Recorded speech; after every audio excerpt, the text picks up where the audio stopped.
என் அன்பு தமிழ் சொந்தங்களை யூடியூப் சேனலுக்கு வரவேற்கிறேன். நண்பர்கள் எல்லாரும் எப்படி இருக்கிறீங்க? மக்களை, பெற்றோர்களை, மாணவர்கள் எல்லாரும் எப்படி இருக்கிறீங்க?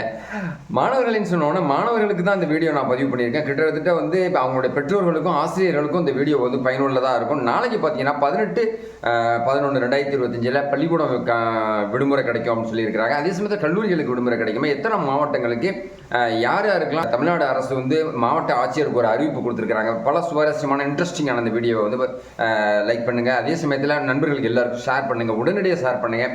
புதிய நண்பர்கள் யாரும் யூடியூப் சேனல் ஓப்பன் பண்ணாலும் சப்ஸ்கிரைப் பண்ணி வச்சுக்கோங்க. பக்கத்தில் இருக்க பெல் ஐக்கானை கிளிக் பண்ணிக்கோங்க. 18/11/2025 வானிலை மைய அறிக்கை வந்து அடிக்கப்படி 17/11/2025 பார்த்தீங்கன்னாக்கா பள்ளி கல்லூரிகளுக்கெல்லாம் வந்து விடுமுறை கொடுத்துருக்குறாங்க. குறிப்பாக வந்து நாகப்பட்டினம் மாவட்டங்களுக்கு விடுமுறை கொடுத்துருக்குறாங்க.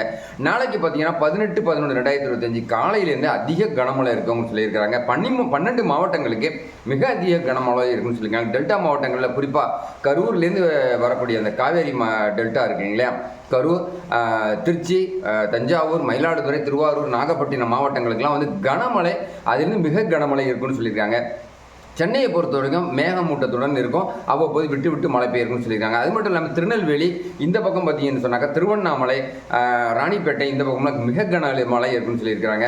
அதே அடிப்படையில் வந்து இன்றைக்கி வந்து நாகப்பட்டினம் மட்டும் இல்லாமல் புதுச்சேரி, காரைக்கால் யூனியன் பிரதேசங்களுக்கெல்லாம் பள்ளி கல்லூரிகளுக்கு விடுமுறை கொடுத்துருக்காங்க. 17ஆம் தேதி 18/11 ரொம்ப முக்கியமான நாள். இதன் அடிப்படையில் வந்து தஞ்சாவூர் மாவட்டங்களில் மிகப்பெரிய மாற்றத்தை ஏற்படுத்த போது இந்த மழை அப்படி தான் சொல்லணும். மிக கனமழைக்கான அதிக கனமழைக்கான வானிலை வந்து நமக்கு வந்து கொடுத்துருக்குது. வானிலை மைய இயக்குனர் பாலகிருஷ்ணன் அவர்கள் தெரிவிச்சிருக்கிறாங்க. இந்திய வானிலை மைய இயக்குனரும் டெல்லியிலேருந்து தெரிவிச்சிருக்க அடிப்படையில் மீனவர்கள்லாம் கடலுக்கு செல்ல வேணாம்னு சொல்லியிருக்காங்க.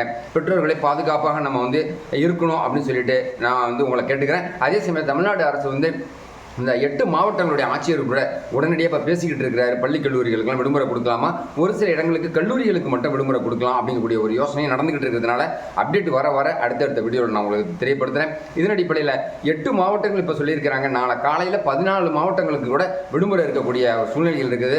இப்போ கனமழை அதிகமாக பெஞ்சிக்கிட்டு இருக்குது. அதனால் வந்து மின்சாரம் வந்து தடையில்லாமல் கொடுக்குன்னு சொல்லிட்டு மின்சாரத்துறை அமைச்சர் தெரிவிச்சிருக்கிற அடிப்படையில் யூடியூப் சேனல் சொந்தங்களுக்கு வானிலை மைய இயக்குநர்கள்ட்டேருந்து வரக்கூடிய செய்திகளை வச்சு நான் அடுத்தடுத்த வீடியோவில் நான் உங்களுக்கு அப்டேட் பண்ணுறேன். நண்பர்களே, இந்த வீடியோ பிடிச்சிருந்தா லைக் பண்ணுங்கள், கமெண்ட் பண்ணுங்கள், ஷேர் பண்ணுங்கள். புதிய நண்பர்கள் யாரும் சப்ஸ்கிரைப் பண்ணி யூடியூப் சேனலுடைய நெருங்கிய சொந்தங்களை அடங்க பக்கத்தில் பெல் பட்டன் ஐக்கானை கிளிக் பண்ணிக்கோங்க. நான் வந்து புதிய செய்திகளை உங்களுக்கு அடுத்த வீடியோவில் நான் உங்களுக்கு தெரியப்படுத்துகிறேன். நன்றி.